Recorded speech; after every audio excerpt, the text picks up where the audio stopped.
Mémorandum des abonnés d'Orange.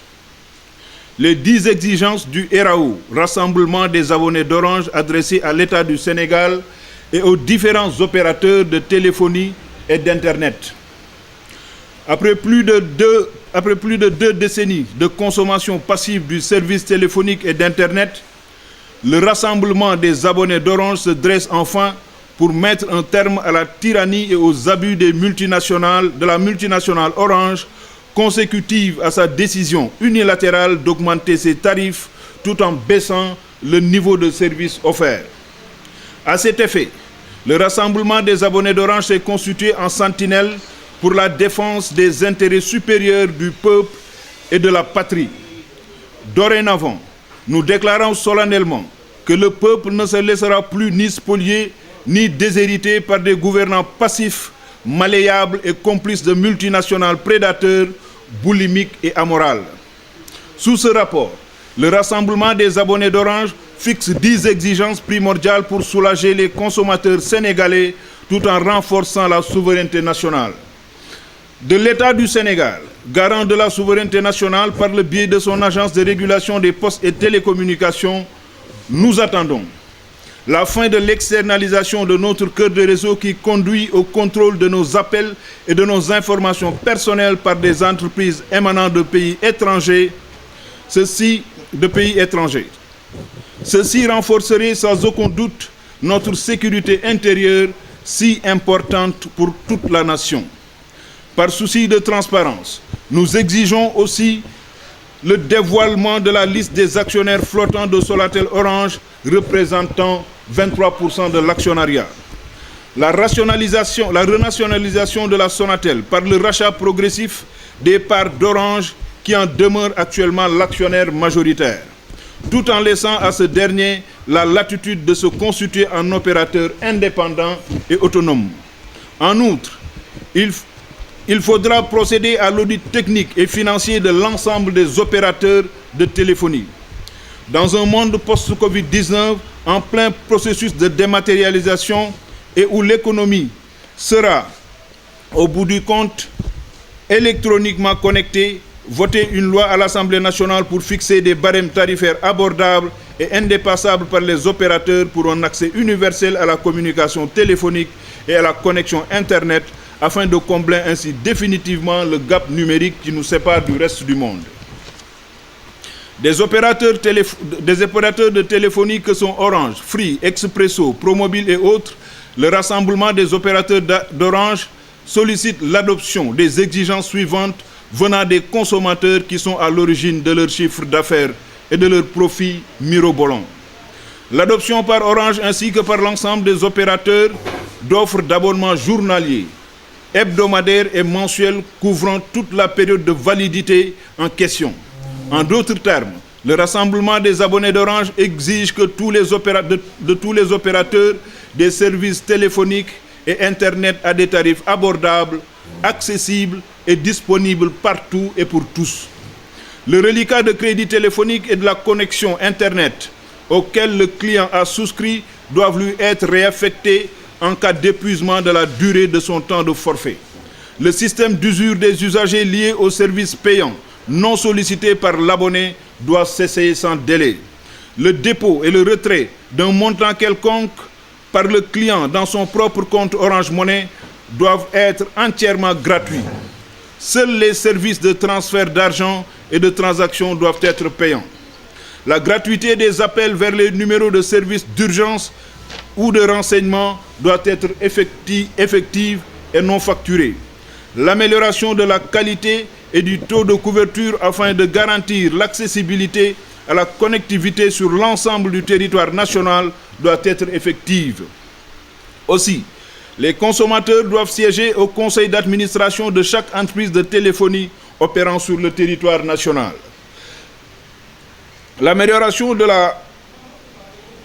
Nous exigeons la baisse du coût des appels entrants et sortants pour faciliter une connectivité fluide entre le pays et sa diaspora. La régularisation de tous les travailleurs contractuels de la Sonatel financièrement et économiquement performantes, occupant des postes permanents afin d'assurer un bon plan de carrière aux agents. La Sonatel, initialement entreprise d'État, doit avoir pour vocation de promouvoir l'emploi au Sénégal, tout comme France Télécom le fait en France, au grand bonheur des nouveaux arrivants sur le marché de l'emploi. L'État du Sénégal se doit de peser de tout son poids pour s'opposer à la volonté d'Orange de désarticuler avant de démanteler ce bel exemple de réussite nationale et de préserver ainsi les intérêts patriotiques. Les consommateurs que nous sommes, représentatifs du peuple souverain, nous y opposerons avec toute l'énergie qui sied. Les présentes mesures, élaborées par le Rassemblement des abonnés d'Orange, au nom de tous les usagers des technologies de l'information et de la communication, sont applicables à l'ensemble des opérateurs pour le profit mutuel des abonnés et des entreprises du secteur sous un arbitrage neutre et bienveillant de l'État du Sénégal. Vive le peuple souverain, vive le Sénégal. Unis et solidaires, nous vaincrons. Je vous remercie. Salaamaaleykum mbokk yi man Dame Mbodj bokk ci ñi nga xam ne ñooy comité d'initiative wu raw di syndicaliste ci njàng meeg njàngale mi bokk xeex bi ak sama naataangoo yi nga xam ni sëñ Mansour lim na leen sànq ñun waa raw nga xam ne ku ci nekk da ngaa jóge ci secteur bu ne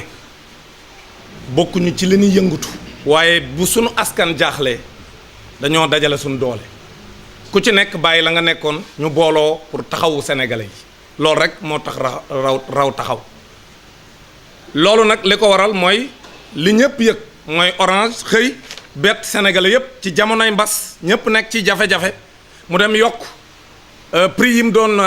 jaay sénégalais yi ci ni ñuy wootee ak ni ñuy connecté woo ak ni nga xam ni moom la ñuy jëflante ci Sénégal parce que lépp lu nit di jëflante ci sunu jamono ji ñu ne ci xarale yi lay jaar te ñoom ñoo yore loolu ndax ñoo ci ëpp doole ñu xëy nag ci biir mbas mi yokk ko yokk bu jéggi day wa léegi nag bi loolu amee ñu ne nag kon ñii taxaw xeex ak ñoom jot na ndaxte bu doon ñun ñii rek la mën nañ ni ku ci ne lu yokk bi metti mën ngaa jënd sa crédit boo wootee waaye lii ñuy taxawal sénégalais yi ñoo tax ñu koy def loolu moo tax ñu boole doole ji démarré ko ca Ndakaaru def fa conférence de presse bu mel nii wax ni dana mébét xeex ak Orange loolee nag ñuy xeex ak Orange moom ñëw nag léegi fesal ko fii ci Touba donc lii nga xam ne moom lañ fi bëgg lim léegi ci nasaraan ma war koo tënk ci wolof fii lañ ko njëkk a waxe ci Touba parce que dañoo bëgg fukki càkkutéef yoo xam ne ñun raw dañ koo am yoo xam ne da laalu ci ndoddu gouvernement ak ci ndoddu opérateur yi nga xam ñoo nekk di jaay téléphone ak internet sénégalais yi te Orange ëpp ci doole waaye ñoom ñëpp nag lan ko teg ci seen ndodd ñoom muy Orange di Free di Expresso di Promobile bu mbakk yu fay nga xam ne sénégalais la ak ñoom ñëpp ku ci nekk lii nga xam ne moom mooy suñuy càkkutéef fukk yi ñu fi wëgg lim ñoom ñëpp lal seen ndodd te li tax ñu koy càkkutéef yooyu am mooy pour mën a aar sénégalais yi nga xam ne ñoom lañ bëgg a ndóolal parce que nit boo yeewoo comme ni ko El Hadj Mansour waxee sànq bala ngaa lekk sax da nga jël sa téléphone wax ak nit wala envoyer message kon nag loolu consommation bu métti la ci sénégalais yi ci jamonoy mbas lii moo tax ñu ne ñun nag bu ñu bëggee wax dëgg yàlla ci jamono ji nekk ñu jàppale sénégalais yi mooy benn dañuy wax nguur gi ne ko daa am loo xam ne moom càkkutéef yi moom moo ko yanu yeneen di nag opérateur yi la ma démarré nag ci nguur gi nguur gi la ni ba càkkutéef gu njëkk gi ni laaj Sénégal mooy sunu réseau bi nga xam ne dañ koo jël dénk ko ay nit ay entreprise yoo xam ca bitim réew lañ nekk nga xam ne mën nañ ñoo déglu suñuy appel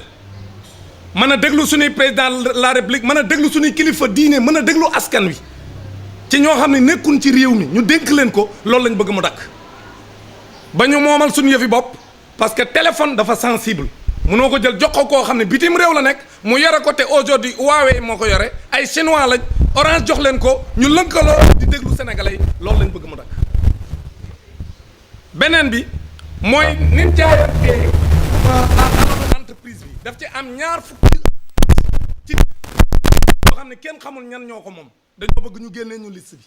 ndaxte nee nañ ñu ay kilifa ci politique yoo xam ne ñu ngi fii ci réew mi ñoom ñoo ca ëpp léegi nag dañoo bëgg liste boobu ñu wax ñu ko parce que ñun sénégalais am nañ droit xam lu xew ci entreprise Sonatel. beneen bi nag mooy Sonatel dafa amoon doole bi muy lënkaloog Orange ñu ñëw lënkaloog Orange pour wuti ay yeneen réew yoo xam dañ fay dem xëccoo fa pour gagner fa jaay marché téléphone. waa léegi loolu bi ñu ko defee Orange amoon doole lool Sonatel amoon doole lool di entreprise Sénégal ñu dem ba Orange rey ko fi ñu toll ni Sonatel presque tekkeetul dara Orange yore lépp te pourtant moom moo dalaloon Orange Sénégal waa léegi nag ñu ni nañ delloowaat Sonatel ca doole jam amoon ba dem ba noppi jënd sax ci koom-koomu kuréel googu tudd Orange nañ fexe ba la ca ëpp sax ñu jënd ko ba noppi jox ko Sonatel pour que Sénégal moomaat téléphone am looloo càkkutéef la boo xam ne raw am na ko. beneen bi nag mooy ñu fexe ba nga xam ne comme jamono ji ñu nekk lépp looy def ci koom-koom ak jënd ak jaay lépp ci xarala yi lay jaar ñu fexe ba nga xam ni daañu ko mën a def ci ay anam yoo xam ne nit ñi daan ca mën a jot ci njëg yu yomb yoo xam ne du leen indil ay jafe-jafe booboo càkkutéef la ci raw. beneen bi nag mooy li nga xam ne moo gën a intéressé sénégalais actuellement Orange danoo bëgg li muy def ca France mu def ko fii Sénégal comme yeneen tamit opérateurs yi muy xëccool marché bi mooy France képp ku fa jënd bis bépp da ngay woote bu dee da ngaa jël Illimix benn fan muy Illimix un jour muy benn fan moom jënd nga ko ak lu la ko mën a jaayee mooy ñaar téeméer wala téeméer ak nit ak yooyu léegi bu ko defee yow bis bi yëpp mën ngaa woote bis bi yëpp mën ngaa connecté wu bu dee tamit da ngaa jënd ayu bis bi yëpp nga mën a woote ba noppi ay bis bi yëpp nga mën a téléphoné bu dee da ngaa jënd weer wi yëpp nga mën a woote weer wi yëpp nga mën a connecté wu loolu la ñuy def France te nanguñu koo def Sénégal loolu lañ bëgg mu dakk sénégalais bu jëndati bis woote bis connecté wu bis sénégalais bu jëndati ayu bis woote ayu bis connecté wu ayu bis sénégalais bu jëndati weer woote weer ba noppi connecté wu weer te kenn du la sàkkal ay waxtu yooyu woote loolu bokk na ci ñun li ñuy sàkk ñun waa raw beneen bi nag mooy que ne boo jëndatee ay waxtu yoo war a woote ñu ne la jënd nga ko waaye délai nangam la délai boobu lañ bëgg mu jeex parce que ku jënd yaa moom kenn waratu koo nangu ci yow boo ko xasee jënd yaa moom dañ la ko war a dencal ba nga xam ni yow heure boo ca bëggee woote donc noonu ñuy jënd ngay jënd sa crédit ñu topp ci ak ñun la jël nañ ko ndax woote woo ko loolu lañ bëgg mu dakk ndaxte loolu ak càcc la beneen bi nag mooy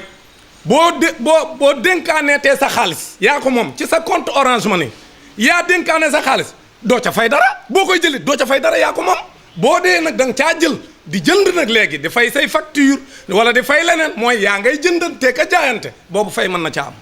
waaye nag jël sa xaalis daal di koy denc ci sa gafaka Orange dencal la ko te yow defagoo ci dara mun la denc bi mën naa laa may doo ca fay dara waaye boo koy jëlaat da ngay fay doon jàpp nañ ne loolu ak càcc la loolu daa war a dakk ba Orange Money ku fa dugal sa xaalis da nga ko fa denc heure bu la neex kenn du la sàkkal ab diir ba noppi boo koy récupérer doo ca fay dara boo ca dee jël nag di jënd wala ngay envoyé keneen booba moom yaa ngay def service boo xam mën nañ la caa teg ay frais yoo xam war nga koo fay. beneen bi nag mooy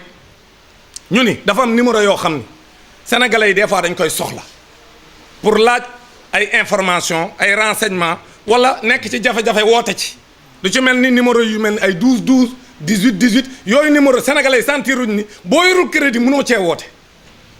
kooku nag dañoo bëgg ñu rendre ko gratuit comme ni mu amee ci réew yëpp ba nga xam ne boo nekkoon ci jafe-jafe war leen a woo da ngay jël sa téléphone nag woo leen même boo amul crédit kookoot bëgg nañ Orange taxaw ci ak nguurug Sénégal beneen bi nag mooy ngay xam ne mooy juróom-ñetteel bi mooy ñu fexe ba qualité service am lan mooy qualité service mooy ku ci nekk li nga jënd boo ko jëndee pare doo woote ñu naan la réseau amul wala doo woote ñu naan la ki ngay waxal mi ngi jokkoo keneen te boo ko woowee mën la jokkoo mën na keneen nga bëgg a jël sa xaalis ba ko war koo jot te doo ko mën a jot maanaam jafe-jafe yi am daal ci li nga xam ne moom mooy service bi ñuy jox abonné yi ak sénégalais yi de manière générale loolu lañ bëgg ñu améliorer ko ba qualité bi mel comme ni mu am ci réew yu am doole yenn exercer parce que bénéfice bi ñuy def Sénégal defuñu ko ci benn réew. mooy dañoo bëgg ñun ñi nga xam ne ñooy sénégalais yi di consommateurs yi ñu tuddee ñu abonné Orange ñu fekkee fa ñuy dogale moom la ñuy wax conseil d'administration bi parce que ñoom rek ñoo fa nekk ñoom tubaab yi ak quelques sénégalais yu ànd ak ñoom ak 23% yooyu actionnaires yi may wax ni war na ñoo wax ñan ñoo fa nekk ñoom rek ñoo fay toog di dogal ñi nga xam ne ñoom ñoo leen di gañeloo 3 milliards 200 millions muy ñetti milliards yu teg ñeent fukki millions bés bu nekk Orange dina ko gañe ñoo ñii nga xam ñoom ñooy jël seen i téeméer ak seen i nit ak seen i junni di ko def ci seen réseau ñooñu du ñu fekke fa ñuy dogale dañoo bëgg nag désormais ñuy fekke fa ñuy dogale parce que réew yëpp même France looloo fa am consommateur dañoo bokk ci conseil d'administration bi loolu lañ bëgg Sénégal it mu am fi ñu jox consommateur yi seen gëdd beneen bi nag mooy juróom-ñeenteel bi mooy dañoo bëgg kuy téléphoné luy génn ak luy dugg ñu yombalal la ko ba nga mën caa jot ndax tey diaspora bi muy moodu yi nekk ci biti am nañ jafe-jafe pour woote Sénégal parce que dafa cher te ñoom nee nañ seen moroomu moodu ya nekk Europe bu ñuy woote yeneen réew ñoom nekkuñ ci jafe-jafe yooyu Sénégal ni mu seere dafa jéggi day wa kon nag dañoo bëgg ñoom di jokkoo seen i mbokk fii ci réew mi kon nag war nañoo wàññi téléphone bañ mën a jokkalante ci anam yu jaadu yoo xam si tegu na ci dëgg liit bokk na ci suñuy càkkutéef léegi nag bi nga xam ne moom moo mujj mooy Orange dafa am ay liggéeykat yu fa nekk yoo xam ni ñu ngi leen def ay contractuel yoo xam ni ay poste permanent la ñu yore poste yoo xam ni yu am importance la ci biir kuréelu liggéeyukaay bi ba noppi nangu leen embauché dugal leen ci entreprise bi di leen exploité léegi nag loolu lañu wax ni na dakk xale yooyu dañ leen war a jël ba noppi sax yokk possibilité bi ñuy jël parce que encore une fois entreprise bi dañ cee war a gis suñu bopp ñun sénégalais yi kon nag ci gàttal pour daaneel mooy ñun raw li ñu tax a jóg mooy lii Orange bëgg noot suñu askan jaay ñu doole jël entreprise bi ëpp doole bi koy gën a andil xaalis nga xam ne li mu koy andil fii Sénégal sax andil lu ko France moom France Télécom mi nga xam ne moom mooy société mère bi loolu lañ wax ne na dakk parce que lawal buumug jaam lañ bëgg te lawal buumug jaam duñ ko nangu ñoom mën nañoo noot suñuy njiit yi nga xam si ñoom ñooy suñuy kilifa aada yi nga xam ñooy réew mi mën nañoo lawal buumug jaam ca seen bopp waaye ñun askan wi duñ nangu kenn di lawal buumug jaam ci suñu bopp dañuy taxaw fippu jàkkaarloo ak ñoom jàmmaarloo ak ñoom woon Orange ni réew mi moomu ko te seen tappale yooyu ñu nekkee ñoo ARTP ñu dagg ñu bàyyi ko parce que ARTP ñoom ak Orange ñoo déggoo ci lii ñuy def kon nag ñun askan wi ñun la ñuy organiser ñëw nañ dem doore nañ ko ca Ndakaaru ñëw nañ fii tey Touba bu subaati nañ dem ñu ngi waaj a dem Ziguinchor buñ paree daañ dem Ndar daañ dem fépp dajale sénégalais yi préparé wu nag pour jàmmaarloo ak Orange pour que mu delloo prix yi ci prix yu gën a baax parce que même prix yam nekkoon ñun d'accord tuñ ci ñoom ñi ngi romandaat ni dañu ko bëgg a delloo ginnaaw delloo Illimix yi fa mu nekkoon ñun d'accorduñ ci loolu ñun waa raw dañ ni prix ya fa mu nekkoon day wàcc parce que prix yooyu dafa jéggi woon day wa waxantuma rek lii nu yokk moom day jóg ñun amuñ ci werante day jóg waaye même fa mu nekkoon d'accorduñ ci danoo bëgg ñu jox ñu prix yu leer ba nga am si connexion boo ko amatee journée bi yëpp bu dee moom nga jënd kon moo ko waxee sànq journée bi yëpp da ngay mën a connecté wu bu dee téléphone tamit kenn du la sàkkal ay waxtu yooyu woote boo xasee jënd bis woote bis boo xasee jënd ayu bis woote ayu bis soo xasee jënd weer woote weer lii mooy position raw ñu ngi leen di sant leen gërëm. ma commencé tontu ki posé question bu njëkk bi muy waa Rafah TV ndax suñu prochaine étape bu xeex bi su fekkee ni amuñu lu ñu bëgg lan lay doon su fekkee ni malgré suñu action malgré suñu mémorandum malgré lu ñuy def yëpp amuñu gain de cause c'est-à-dire nu mu tuddati Orange taxaw fi mu taxaw lan la ñuy def léegi am na ku posé benn question boo xam ne question am presque tontu la ci sa laaj bi parce que am na ku laaj ni su fekkee ni dañuy def opération gàddaay ndax fi ñuy jógee fu ñuy dem du doon benn c'est-à-dire ñun suñu xeex bi dañ ko def par étape parce que suñu tur signification la parce que nous nous réclamons des abonnés d'Orange kon tey jii tant que amuñu lu ñuy wut xeex bi ci suñu wàll du noppi parce que dañ fi seetlu ay kuréel yu bari yu sosu pour jël ay problématiques en charge mais dañuy dem ba ci biir ñu bàyyi xeex bi taxaw ba dootoo leen déggati loolu moo gën a motiver ñun ñu jóg parce que problème Orange bi mu amee dañu gis ni metti na bépp citoyen mais amul kenn ku mën a jël valablement en charge revendication population yi porter ko ba noppi am ci résultat moo tax ñun am nañu une stratégie d'évolution par palier premier palier bi mooy yëglu araftu moo waral mémorandum bi ñu leen liiral bi nga xam ni leeralal nañ leen ni dañ ko jox ARTP jox ko ministère jox ko opérateur yëpp ñu xam ko jox ko sax député yi ñu xam ko parce que foofu ci beneen action li ñu jëm kon tey jii ñun dañu rafet njort ni dañuy amal askan wi ndam parce que déjà ARTP génne na bataaxal ni Orange na delloo njëkk yi fa mu nekkoon mais ñun du loolu la ñuy wut mais déjà lenn la ñun dañu am ay points clés parce que combat boo koy mënee doo def tout ou rien loolu c'est pas logique li ñu gën a soxal ñun bu ñu ko amee mooy li gën a jàmp fi mu nekk nii ku jënd 1 mois de connexion ñu jox ko volume connexion bu mën a àgg 1 mois parce que munoo am illimix ci firéem mooy lu ñu limité wul lu illimité donc ci wàllu téléphone dafa war a illimité ci wàllu connexion dafa war a illimité France bi mu junj sànq parce que man maay dugg ci détails yi pour 10 euros maanaam 6500 da ngay am 40 gigas de connexion 40 gigas mën na yóbbu raisonnablement nit weer ba noppi da ngay téléphoner gratuitement donc loolu ñuy sàkku est-ce que mën nañ cee am ndam est-ce que opérateurs yi antan nañ ko est-ce que mën na nekk est-ce que possible na dañu xalaat ni possible na bu baax a baax a baax a baax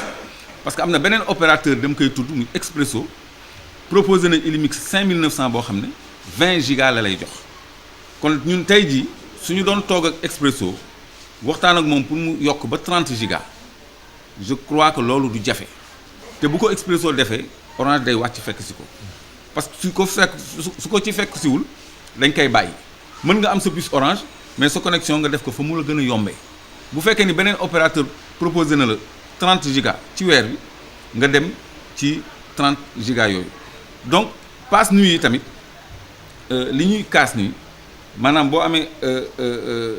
Illimix 1 mois nga mën a téléphoner 1 mois connecté wu 1 mois boo amee Illimix 1 semaine nga mën a connecté wu 1 semaine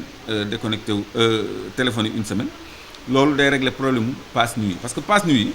dañ ko yombalal jeunes yi parce que jeunes yi guddi gi la ñuy gën a communiquer léegi outil jumtuwaay bu mu mënti doon nit mën na cee def lu baax comme mën nañ cee def lu bon parce que ndaw yi mën nañu am préoccupation gëstu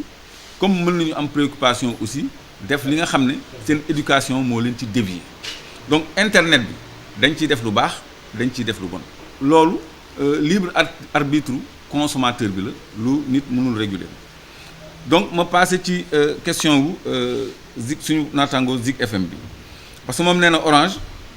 mu ngi bàkku naan am na 10 millions d'abonnés ndax loolu dina yombal xeex bi loolu moo war a yombal xeex bi parce que loolu day wane ni Orange moo ëpp gaa ñi doole ci wàllu xaalis ci wàllu infrastructure ci wàllu réseau ci wàllu yëpp kon tey jii moom bu taxawee fi mu taxaw dina gis dooleem wàññeeku jëm ci yeneen opérateurs yi loolu day doon une bataille commerciale te lan moo tax ñu taamu Touba pour lancer fi suñu mémorandum pour poser fi suñu premier acte mooy économie Sénégal lu bi murit bi moo ko contrôler boo demee marché dëkk boo mën si dem ci Sénégal muy Dakar Mbour ak Fatick ba bitim réew les plus grands commerçants les plus grands entrepreneurs ay murit lañu donc Touba fii fief économique la c'est une ville économique aussi plus que Dakar parce que ñii fi nekk ñooy nekk Dakar yore économie bi ak koom-koom bi donc suñu lancé suñu premier acte fii loolu lu symbolique la parce que ñu ngi dëgmal màggal occasion la pour entreprise yu bëri ñu remplir seen ay poches donc ñun dañu jàpp ni période bi la xeex bi war a gën a taxaw te day doog a door lii c'est le coup d'envoi donc 10 millions abonnés wu Orange day firndeel rek ni Orange bu ko neexee mën na wàññi parce que abonné bu nekk bu ci amee 100 francs sax 100 millions lay doon te moom mu ngi def ay chiffre d'affaires 3 milliards et quelques bés bu ne kon moom kii nga xam ni amul 10 millions d'abonnés Free ak Expresso ñoom bu ñu mënee offrir lu gën a yomb maanaam 20 gigas ak téléphonie illimitée Orange mi nga xam ni moo am tout ce nombre d'abonnés yore suñu cœur du réseau loolu naa ci dellu si waat kooku war na mën a offrir lu ëpp 20 gigas bi Expresso di offrir pour 1 mois. troisième question bi Lamp Fall léegi naka la ñuy def ban taxawaay la ñuy am parce que opérateur yëpp daanaka ñoo yem waaw daanaka ñoo yem boobu mooy xëy na ñu ci bëri ay opérateurs étrangers lañu. Orange au moins Sénégal am na ci 27% ci ay actifs léegi problème bi problème mu bien de consommation la problème mu facturation parce que bu fekkee ni doxandéem bi ñëw nañu jox 40 giga ak téléphonie gratuite est-ce que dañuy topp Sonatel parce que ay sénégalais lañu ñuy jënd foofu pour 7500 15 giga bu fekkee ni 4G nga boo nekkul 4G mutul sax moitié bi ay 5 giga lañ lay jox xaw ma ba noppi di la nattal ay heures yooyu téléphoné bu fekkee ni français bi wala soudanais bi proposé na lu gën mais la loi de l'offre et de la demande mooy imposé wu nit ki fa mu gën a yombee ci moom foofu lay jëndee donc loolu parce que client bi dafa war a profité ci concurrence boobu boo gisee ñu multiplier ay opérateurs clients yi dañ ci war a profité moo tax Orange dañ ko war a détaché mu nekk opérateur libre comme Expresso comme Free Sénégal récupérer autonomie parce que Orange bañ koy xajal boobu Sonatel mais dugg na ci marché mobile bi ci Alizé yéen a ngi fàttaliku Alizé et puis ça marchait c'était performant kon léegi loolu lu ñuy sàkku la tamit pour ñu amaat suñu moomeel Mansour nee na stratégie bi mooy état di mën a jëndaat ci actifu Orange di ko dolli Sonatel ba nekk majoritaire léegi ma tijji foofu rek benn parenthèse boo xam ni information jamono ñu toll nii Orange mu ngi négocier pour état jox ko ndigal mu jënd 9% d'actifs supplémentaires loolu mu ngi ko doon labat depuis ci jamonoy Ablaye Wade amagu ko ba léegi te président Macky Sall capable na jox leen ndigal pour ñu am 9% d'actifs supplémentaires ñun suñu xeex day dépasser cadre Orange ak revendication consommateurs yi parce que question de souveraineté nationale affaire moom téye sa moomeel la souveraineté nationale te loolu bu ñu ko mayee day am 51%. kon à la kulli al quelle que soit la configuration de l'actionnariat moom day nekk toujours majoritaire loolu tam ñu ngi koy araftu loolu la ñuy sous-entendre ci problématique bi Mansour posé pour ñu jëndaat actif à défaut de renationaliser Sonatel maanaam suñu téléphone parce que Orange dafa war a nekk opérateur libre comme ñeneen ñi warul bénéficier wu de la société nationale parce que moom déjà mu ngi bénéficier d'une société presque nationale là-bas France Télécom nga xam ni gouvernement France da koy jàppale ñoom ñaar ñoo lëkkaloo kon loolu mooy tontu Lamp Fall Lamp FM Lamp TV léegi ma ñëw ci waa ICAP bataille ay étape la bu fekkee ni dañu ni léegi nangul nañ leen dañuy delloo tarif yi fa mu nekkoon xeex bi day gën a tar parce que ñun dañuy sàkku tarif yi gën a wàcc fa mu nekkoon maanaam bu dee Illimix 1 mois nga am ñu jox la volume de connexion maanaam 30 giga au moins boo xam ni dañ la mën a yóbbu 1 mois nga téléphoner de façon illimitée ci réseau Orange ak réseau beneen opérateur bu mu mën ci doon donc loolu mooy suñu premier objectif bu fekkee Orange nangul nañu ko ni léegi Illimix 1 mois 30 giga la téléphonie illimitée xam nga c'est une revendication principale kooku dañuy jël point boobu continuer nag di sàkku li kii wax Mansour doon wax externalisation de notre réseau c'est-à-dire notre cœur du réseau mooy suñu centre névralgique bi nga xam ni suñu information yi fa lay duggee fa lay awee dugg fa lay awee génn dañ ko Sénégal moo ko moom loolu mooy indicatif 221 bi mooy cœuru réseau bi Sénégal moo ko moom Sonatel moo ko moom waa Sonatel yàgg nañu xeex contre l'externalisation du cœur du réseau xolu réseau bi moom la ñu jël jox ko Orange loolu xeex la Orange jël ko batale ko jox dénkaane ko plutôt dénk ko chinois yi Huawei léegi ñun ñu ngi ci ay gëstu yu avancé dinañ leen leeralal ban convention moo tax ba Orange jot ci loolu ak ban convention moo lié Orange ak Huawei parce que loolu aussi instrument de souveraineté la lutte boobu dañ koy mener jusqu'à son terme ARTP ak ministère des télécommunications dinañ ñu wax ci 23% d'actifs yooyu di lang ñan ñoo fa nekk parce que Ablaye Makhtar Diop defoon na déclaration publique ni moom dañ ko ci bëggoon jox moom mu bañ ni bëggul tey ci biir 23% yooyu daf ci am 5% d'actifs yoo xam ne même cadre Sonatel yu bëri xamuñu fu muy dugg xamuñu ñan ñoo ko moom 5% ci biir 23% boobu benn cadre Sonatel mënu la wax 5% yi fu mu jëm ak kan moo ko moom loolu rek moo tax ñun ñuy leerlu 23% wu actifs yooyu nu mu demee donc loolu ay combat yuy continuer lay doon léegi di nga am ay acquis d'étape parce que Sonatel du jékki-jékki rek satisfaire tous les points en même temps ñun rêvé wuñu mais dinañu xeex ba li gën a jàmp maanaam consommateurs yi mën a def xaalis ci seen téléphone te duñu leen ko sàcc mën a am crédit boo xam ni dina couvrir seen dootuñu ko limiter ci temps parce que ni ko daam waxee mais logiquement ku jënd yaa moom te ñun service bi ñuy utiliser c'est pas gratuit dañ koy fay kon loolu moo waral ñun aussi qualité bi ak accessibilité service yi ñun dañ koy xeex léegi ki waxoon ci consuméristes yi est-ce que du consuméristes yi dañu xibaaru dañu lajj moo tax ñun ñu jël le relais pas consumériste yëpp parce que ku mel ni maître Massokhna Kane bi ñu signalee contrat Orange bi ñu ko renouveler contrat am 5 ans lañ ko waroon a renouveler ñu renouveler ko pour 17 ans président Macky Sall moo def loolu au lieu de 5 ans pour 17 ans. 2017-2034. ba noppi ci njëgu 68 milliards ba noppi jaay leen 4G bi 4G bi nga xam ne Youssou Ndour mu ngi jonkan bu yàgg di ko góolu ñu jaay leen 4G bi à 32 milliards alors que Côte d'Ivoire 4G am 200 milliards la ko jaayee 4G am kese kii 4G bi ak contrat 17 ans ñu defal leen ko 100 milliards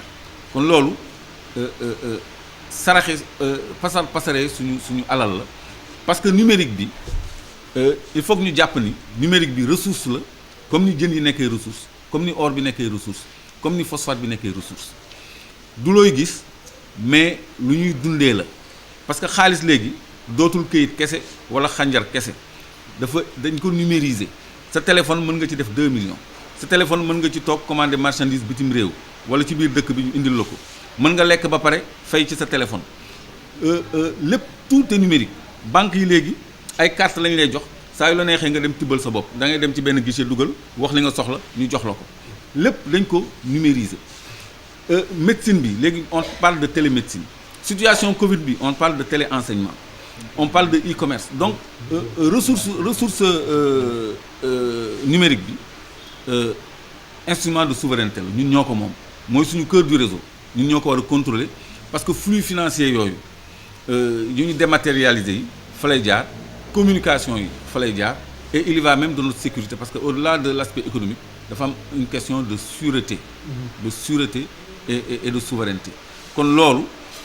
lépp la ñuy xeex